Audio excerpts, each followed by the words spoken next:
Mutiara memiliki kesan yang menawan dan juga anggun. Terlebih ketika mutiara ini dijadikan aksesoris akan menambah kecantikan bagi para penggunanya.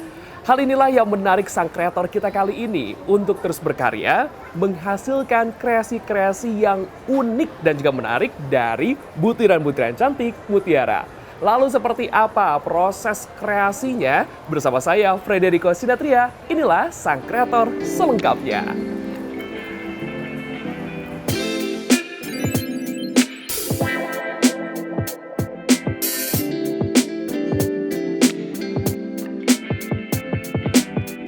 Perhiasan menjadi salah satu pelengkap busana yang menunjang penampilan seseorang sehingga menjadi lebih menarik dan sedap dipandang mata.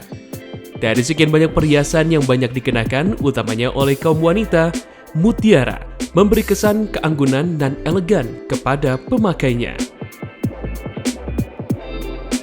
Mutiara, sebuah karunia alam yang luar biasa ini, akan tampil semakin memikat di tangan-tangan terampil yang kreatif dan inovatif. Tidak mengherankan jika yang mutiara berkualitas sangat dihargai sebagai batu permata yang mengagumkan dan berharga. Raja Yunani, Xerxes disebut-sebut sebagai orang yang pertama kali menggunakan mutiara. Pada waktu itu, mutiara-mutiara dipercaya sebagai jimat yang membawa keberuntungan di saat perang dan juga obat yang dapat menyembuhkan penyakit. Kini, di dunia fashion, mutiara dijadikan perhiasan berkelas yang sangat bagus dan indah dengan harga yang mahal. Assalamualaikum, Teh Dewi. Iya, Kak Apa Iko. kabar? Alhamdulillah baik. Kan gimana kabarnya? Alhamdulillah baik juga. Jadi ini semakin berkilau nih mutiara-mutiaranya. Jadi kapan Alhamdulillah. sih sebenarnya ini menggeluti usaha di permutiaraan ini? Wah, sebenarnya usaha mutiara ini udah lama banget sih, Mas. Sudah sekitar 18 tahun yang lalu. Wow. Bahkan saya umur berapa ya? 5 tahun. Jadi ini sebenarnya usaha ibu saya, bisnis family lah gitu. Ibu saya ngediriin sejak 2005. Beliau suka bikin-bikin gitu lah. Mungkin awalnya katanya iseng ya, tapi iseng yang menghasilkan seperti ini ya. Tadi gue kan milenial nih, kok suka sih sama mutiara-mutiara gini? Kan biasanya kalau mutiara kayak gini tergolongnya dengan yang kayak, ya ibu-ibu Iya. gitu ya. Nah, kenapa ini suka sama mutiara gini? Kenapa ya? Kalau saya sih lihatnya aku tuh emang suka kayak aksesoris sebenarnya. Terus kebetulan mama aku tuh juga menyediakan aksesoris yang buat anak-anak muda. Jadi nggak kan kalau misalnya kita lihat nih ya, ini salah satu bros ya. Mungkin ini ibaratnya buat ibu-ibu. Tapi kalau misalnya anak-anak muda kayak aku kondangan ada juga yang simple. Jadi kan cocok gitu ya Mas. Jadi menurut aku, oh iya buat anak muda juga kenapa enggak buat kondangan. Terus mama nyediain cincin-cincin juga yang sehari-hari. Ya udah akhirnya aku pakai, aku promosiin. Waduh, nah Bu Dewi, kok Bu Dewi ya? Teh Dewi. Saya Nah, aja dong, aku masih tuh mau muda. ketemu sama ibu nih, karena kan tadi Teteh udah bilang nih, kalau misalnya adalah yang buatnya adalah mama gitu ya. Nah, boleh nggak sih lihat sama sekaligus prosesnya? Boleh dong, boleh banget. Pas banget mama aku lagi di sini. Mbak ada? Dia lagi bikin-bikin. Wah, Ya, pas kita banget. langsung ke sana aja ya. Oke, Kita Teteh lihat. duluan ya kemana nih? Oke, kita kesini. Oke. Yuk, yuk. Nah.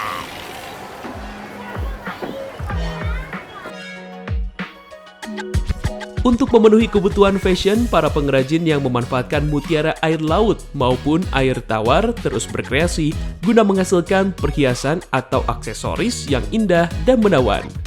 Model yang dibuat senantiasa diupayakan mengikuti perkembangan zaman yang terus berkembang.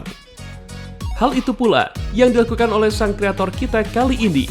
Sosok kreatif dari seorang ibu dan putrinya ini mampu membawa The Nautica Pearls and Jewels dengan berbagai desain aksesoris mutiara karyanya sampai ke mancanegara. Oke Teh, berarti nanti kita ke belakang ngobrol sama ibu ya? Ibu Nila. Oke. Kebetulan banget mama lagi bikin-bikin hari ini. Wah, pas banget tadi. Berarti kok bisa nyobain juga ya buatnya. Kenalin ada Mas Iko. Halo, Assalamualaikum Bu Nila. Apa kabar? Alhamdulillah baik. Aduh, Mas, dulu dulu. Oh iya siap. Ibu, awal mulanya nih tertarik di dunia permutiaraan tuh gimana sih? Karena kan kalau misalnya orang-orang mendengar kata mutiara, mahal gitu kan ya. Tapi ya menambah keanggunan dan juga menawan sih sebenarnya gitu. Gimana tuh Bu? Jadi awalnya saya itu masuk ke mutiara, Mas, bukan tanpa pengetahuan juga ya. Jadi keluarga besar itu dari nenek ke mama itu pada bisnis perhiasan gitu. Kebetulan saya ini lahir di Lombok. Lombok itu kan penghasil mutiara salah satunya yang terbesar di Indonesia. Selain dari Ambon ya, Dobo, Ambon, terus kemudian Lombok. Nah, pada waktu itu tante saya itu tahun sekitar 2000-an lah, tahun 2000 sudah mulai mutiara tuh diminta oleh Jepang, terus kemudian sudah mulai negara-negara yang lain, Australia dan sebagainya. Ceritanya bawa barang ke Jakarta, saya kan besar di Jakarta Mas. Nah terus awal mulanya itu saya diajakin tante dulu ceritanya untuk bantuin beliau di pameran. Saya dikasih tahu sama temen yang UMKM dari Bandung. Dia bilang gini, Mbak Nila, kalau mau go internasional, Mbak harus produksi. Itu sama saya terngiang-ngiang tuh Mas Niko. Produksi, gimana ya caranya produksi? Ini mutiara diapain? Wah itu challenge buat saya. Karena dia bilang gini, Mbak kalau Mbak bawain barang orang, kan Mbak tuh nggak bikin. Kalau Mbak nggak bikin, nggak akan dapat free pameran kemana-mana dari dinas. Gitu Mas awalnya. Terus qadarullah juga, Allah datangkan pelanggan yang saya waktu itu lagi buka pameran di Bandung Indah Plaza Mall. Dia datang, ibunya namanya Bu Victor, dan sampai sekarang kurang lebih hampir 20 tahun beliau masih nyimpen di lemari karya-karya saya. Sampai sekarang dan nggak berubah tuh Mas. Ininya kayak seperti ini paku-pakunya, terus kemudian ring-ringnya itu beliau bilang nggak berubah. Kurang lebih 18 tahunan lah. Jadi dia datang Mas, dia bawa kristal, kalung kristal kurang lebih kayak gini ya. Nah kayak gini nih, kristal semua dia punya. Terus dia bilang gini, mau ketemu sama saya. Udah ketemu, Bu Nila, aku buatin dong. Dia bilang, Ibu ini kan mutiaranya macem-macem warnanya. Dia bilang gitu kan. Saya kepingin kalung saya ini bosen dan ada pembatas-pembatasnya udah berubah warna, karatan kayak gitu-gitu. Saya pingin ada mutiaranya. Aduh Bu, saya bilang gitu kan. Awalnya kan cuma gini-gini doang nih Mas Niko nih. Polos-polos, cuma diikat emas gitu kan. Terus kalaupun ada aksesorisnya, ya hanya sekadar simple lah kayak kaitan-kaitan yang buat gelang gini. Seperti ini mainannya nih. Ikatan-ikatan seperti ini gitu kan. Terus saya asli itu Mas, bener-bener saya nggak pernah punya background untuk ngerubah dan bikin-bikin seperti itu nggak ada. Saya liatin 2 hari tuh Mas, asli saya 2 hari 3 hari. Ini gimana ya Allah gimana? Kayaknya bisa berdoa aja. Berdoa dan mohon sama yang di atas, ya Allah ini gimana? Terus saya tuh dituntun Mas kaki nih, dituntun jalan. Saya jalan ke daerah sekitaran yang jualan aksesoris gitu ya. Tiba-tiba kaki dituntun, terus udah gitu ketemu sama supplier yang menyediakan kayak gini, paku-paku, ring, terus kemudian kaitan gitu ya. Dia di sana jual kristal-kristal Swarovski yang asli, yang dijalin-jalin, kurang lebih seperti ini. Nah kayak gini-gini nih Mas. Itu dijalin-jalinnya, tapi ini kan mutiara ya. Dijalin gini semua Swarovski semuanya. Terus saya tanya, Pak itu gimana bikinnya? Saya bilang gitu. Kok bisa, itu kan butiran ya kayak gini, saya gitu ya. Kenapa kok bisa ngerangkai-ngerangkai gitu? Oh ini Bu, Ibu harus beli pakunya seperti ini. Nah ini pakunya, dia bilang kan. Ini ada pakunya, terus kemudian ini ada alatnya, namanya 3 serangkai. Mas Tiko tahu nggak? Ini sudah 20 tahun loh di saya.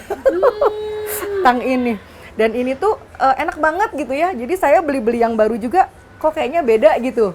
Jadi ini nih yang saya benar-benar pegang-pegangan saya nih. Terus beliau ngasih tahu ini, Bu ini 3 serangkai ini yang Ibu pakai. Pertama tang pemutus. Jadi si paku tuh diputus gini. Tek, dipotong gini untuk mutusin seberapa jauh mau kita masukin si kristalnya. Nah misalkan gini kan Mas tuh. Kurang lebih begini. Terus kemudian ini namanya tang pemuntir. Tang pemutar. Jadi di sini Ibu tekuk dulu ke sini, terus kemudian diputar gini, kata bapaknya ngajarin saya tuh Mas. Oh gitu ya Pak. Terus yang ini kalau Ibu buka, masukin ke dalam ring, dia dimasukin ke sini, terus kemudian dijepit. Namanya disebut tang penjepit yang ketiga ini. Nah jadi dimasukin ke ringnya gini, terus kemudian dirapetin Mas, dijepit katanya gitu kan. Ibu harus punya ini. Oh gitu ya Pak, belilah saya ceritanya tuh. Aksesoris Swarovski-nya, terus kemudian tangnya, kemudian ringnya. Ringnya itu yang seperti ini. Bentar. Nah ininya pemutusnya, ini ringnya seperti ini nih Mas. Nah ini yang kuningnya Mas ya. Saya beli ini, tapi nggak serta-merta begitu aja. Sampai rumah nih diapain ya? Ini kan udah tahu konsep dasarnya, diputus, dipelintir, dipasang, dijepit gitu kan. Tapi untuk mendesain supaya yang lurus-lurus ini jadi cantik gimana ya Allah? Akhirnya ya udah saya mohon aja Mas ya, karena saya orang Muslim, saya sholat sunnah, saya sholat tahajud, di situ tuh saya diem gitu. Akhirnya saya potong, saya coba. Singkat cerita saya bikin. Si ibunya bener-bener applause, seneng, bangga, dan suka banget. Akhirnya udah kemana-mana tuh ngomong. Bu Nila bisa bikin gini-gini ke temennya dan sebagainya. Karena dapat ilmu seperti itu, masuklah saya ke produksi Mas. Gitu. Bikinlah saya seperti anting-anting kayak gini. Tahun 2005 Mas, saya pameran di Inacraft. Saya sedia anting ini kurang lebih sekitar 150 anting. Itu antriannya Mas dari depan sana sampai sini. Sekitar 10 meter saya masuk koran, Denatika bikin macet. Waktu itu. Gara-gara anting yang kita bikin gini Mas. Itu sudah Allah udah ngatur ya. Alhamdulillah, maksudnya masyarakat tuh mungkin suka dan berkenan dengan produk yang saya ciptain gitu ya. Sebenarnya sih bukan dari saya ya Mas Niko ya. Ilmu itu semua dari yang di atas. Padahal saya backgroundnya sebenarnya pertanian, saya anak IPB. Sebenarnya nggak ada hubungannya sebenarnya. Apalagi saya budidaya pertanian. Cuman saya di sini masuk tuh saya nggak mau ninggalin anak. Jadi saya nggak kerja sama instansi karena saya itu pingin sambil ngurus anak gitu kan. Jadi kalau seandainya saya usaha mandiri, saya bisa bawa anak saya ikut kalau saya pameran atau saya buka toko, begitu ceritanya. Dan ternyata dia malah pengennya juga begini, adanya juga pengennya ikut kayak Mam.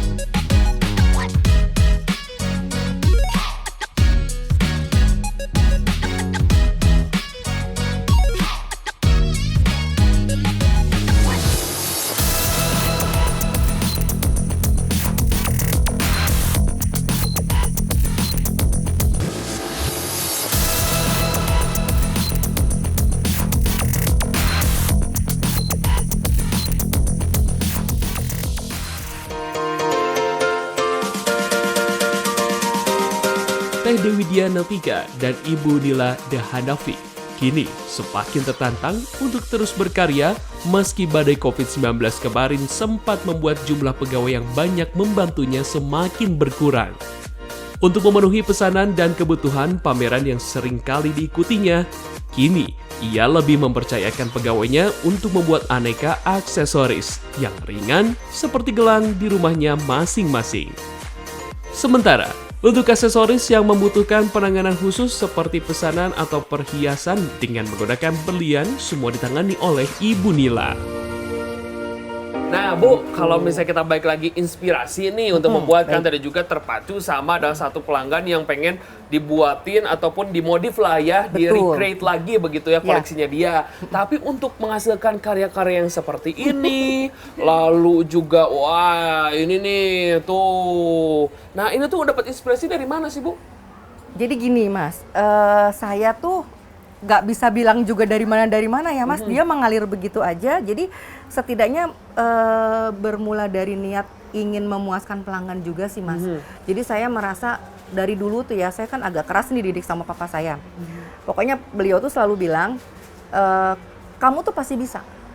Tidak ada yang kamu boleh takuti kecuali yang di atas gitu kan. Dan kamu tuh harus bisa, apapun tuh kamu harus bisa. Jadi pada saat moto itu tuh terdoktrin sama saya. Dalam bidang pendidikan juga demikian, terus kemudian ternyata aplikasi dalam usaha ini juga demikian. Misalkan ada yang datang, Bu Nila ini aku bawa ini, dia bilang gitu kan, kalung lama nih, kurang lebih seperti ini ya Mas ya. Ini kalung lama nih, modelnya lurus doang nih, gitu ya. Bu, saya tuh kepingin ini tuh jadi gesper, misalkan dia bilang gitu. Ibu bisa ya? Insya Allah Bu. Saya cuma bilang gitu aja Mas, Insya Allah. Saya coba ya Bu ya, saya pikirkan dulu. 1 atau 2 hari. Terus kemudian dulu sih nggak ada internetan Mas, nyarinya juga terbatas. Kita muter-muter ke toko aksesoris juga kadang-kadang nggak dapet tuh yang apa yang kita cari gitu kan. Kalau sekarang lebih nyaman. Kita tinggal searching, ini keluar, model ini keluar. Wah, berderet-deret tuh model-model udah macam-macam. Nah, akhirnya ya doa kali ya Mas ya.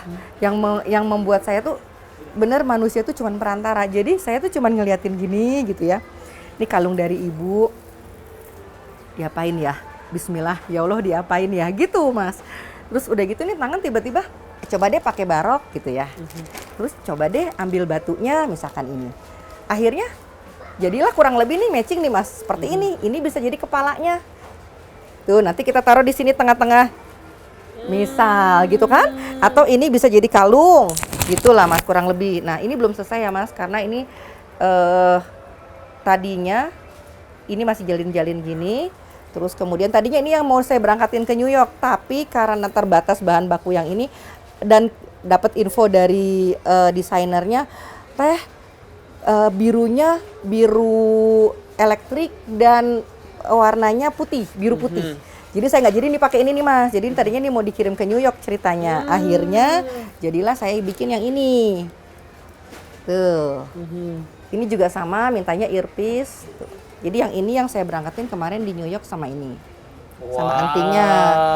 Gitu. Jadi ini sudah sampai ke luar negeri nih, ke New York ya.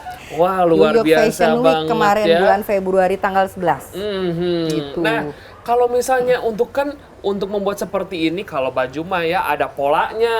Betul. Gitu ya. Nah, kalau ibu gimana sih cara merangkainya, Bu? Nah, gitu. gini nih Mas, saya itu awalnya cuman modal lilin nih sama kertas karton Lilin ceritanya sama ya. kertas. Tuh, lilin Coba sama kita kertas. lihat ya, lilin dan kertas gimana Nah, tuh? nih kurang lebih begini, lilin malam ya Mas ya, yang mainan anak-anak Play-Doh tuh disebutnya. Ceritanya kan lagi mencari inspirasi, nggak jarang juga Mas, butek juga. Aduh, ini kok nggak ketemu ya? Ya udah diistirahat dulu, berdoa lagi gitu kan. Tahu-tahu nanti dapat idenya. Jadi saya tuh bermula gini. Terus kita misalkan mau ngerancang, taruhlah nuansanya coklat nih ya Mas ya. Ini saya taruh dulu gini. Terus ceritanya ini masih kayak gini loh. Kebayang nggak sih Mas? Saya aja nggak kebayang nih. Ini saya yang bikin kayak begini gimana bisa cantik tuh awalnya juga nggak kebayang. Ini kan lepasan semua ya Mas ya. Nih kita gerondongin dulu di sini. Nah, terus dari malam ini lilin ini saya pasang-pasang gini. Kadang-kadang ya sambil ngapain aja Mas, sambil nonton TV kayak gitu kan, nemenin anak bikin PR kayak gitu-gitu. Udah taruh-taruh dulu di sini, terus pasang lagi mutiaranya di samping. Nuansanya mau apa nih? Mau biru, mau coklat full atau mau coklat kombinasi putih? Ini mutiara baroknya biasanya dilepas dulu karena bentuknya ini kan nggak beraturan ya Mas ya. Dia nggak beraturan dan kemudian dia bentuknya nggak sama, malah unik hasil tuh. Misalkan kita taruh di sini. Jadi ini itulah ya Mas ya. Kalau seandainya tangan itu suatu hari bakal jadi saksi itu mungkin bener ya. Karena dia tuh jalan sendiri gitu loh Mas. Tuh kayak gini-gini aja. Tiba-tiba saya mau bikin kayak gini. Terus kemudian saya tambahin kristalnya deh. Di sini. Kawatnya dipelintir-pelintir tuh. Jadi bikin gini dulu gitu dari konsep dasarnya itu. Coba Bu, pengen lihat Bu. Nah, misalkan ini tambah ini mau lebih banyak lagi gitu ya Mas ya. Lebih besar lagi. Nah, tapi kalau seandainya bikinnya gede, kita harus piringannya juga harus ambil yang besar. Lihat nih, kalau penjahit itu punya apa ya namanya tuh model juga gitu ya, kan biasanya pakai koran Ya, gitu ya, betul. pola-polanya gitu. Tapi kalau Bu Nila menggunakan malam atau lilin dan juga kertas seperti ini, Kertas karton murah lah. sambil ngelamun juga, wah bisa menghasilkan nih. Sambil nemenin anak ceritanya Mas. Anak lagi ngerjain PR, mainannya saya mainin tuh malamnya tuh saya mainin. Wah.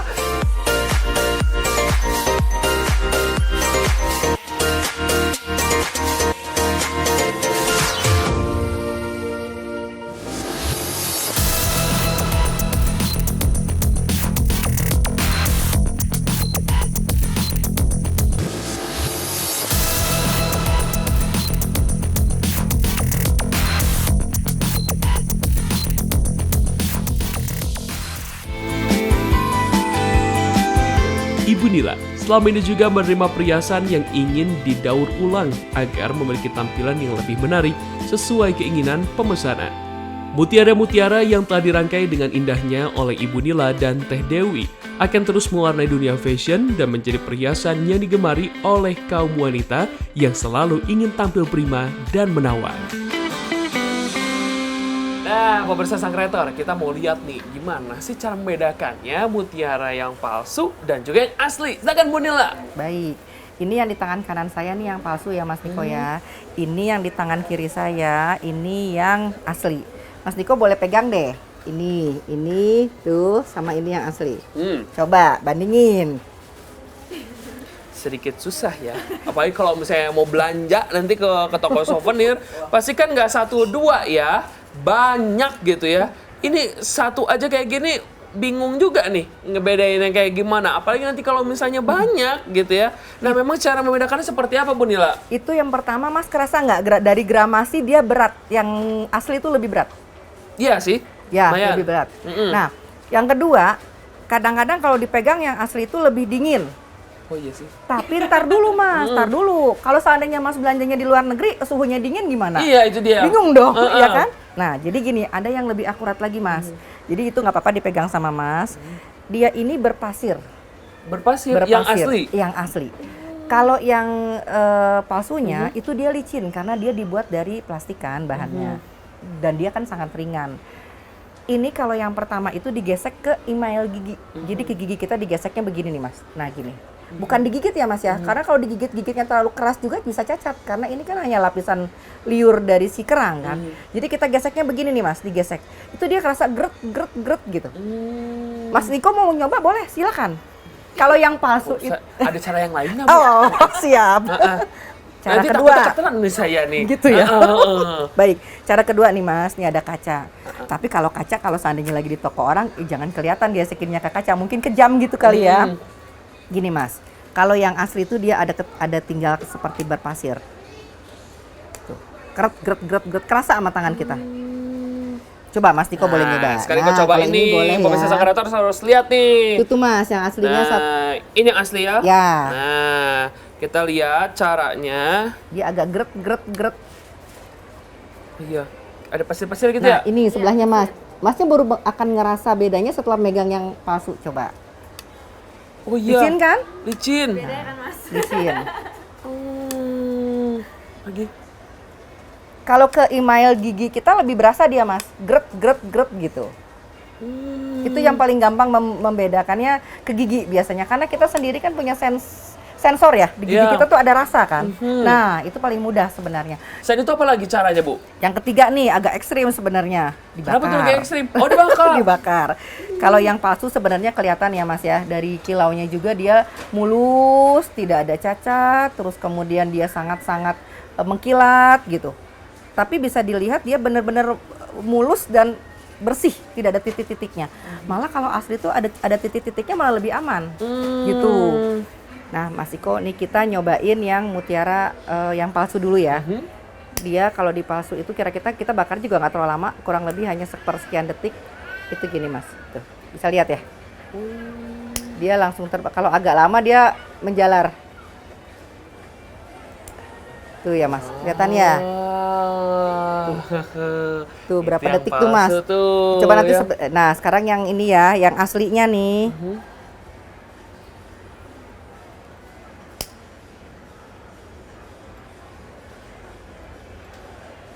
Dia agak lama juga nggak berubah Mas tuh. Ini yang asli. Ya. nih. Ini ya Mas ya, ini ceritanya yang tadi berapa hari saya mendesainnya. Jadi sebenarnya orderannya tuh sudah masuk kurang lebih ini seperti ini nih Mas, contoh modelnya. Jadi beliau minta didesainin seperti ini, kurang lebih tuh dengan 6 look. Nah, Wah, jadi ceritanya. pokoknya saya pengen yang seperti ini, Ya. seperti ini, dan insya Allah nanti diwujudkan oleh Bu Nila. Wah. Nah, terus Mas, ini awalnya juga saya tuh kebayang nggak sih nih lihat yang kayak begini nih Mas Niko tuh gimana jadi cantik coba. Tuh, ya. Masih lepasan-lepasan kayak gini.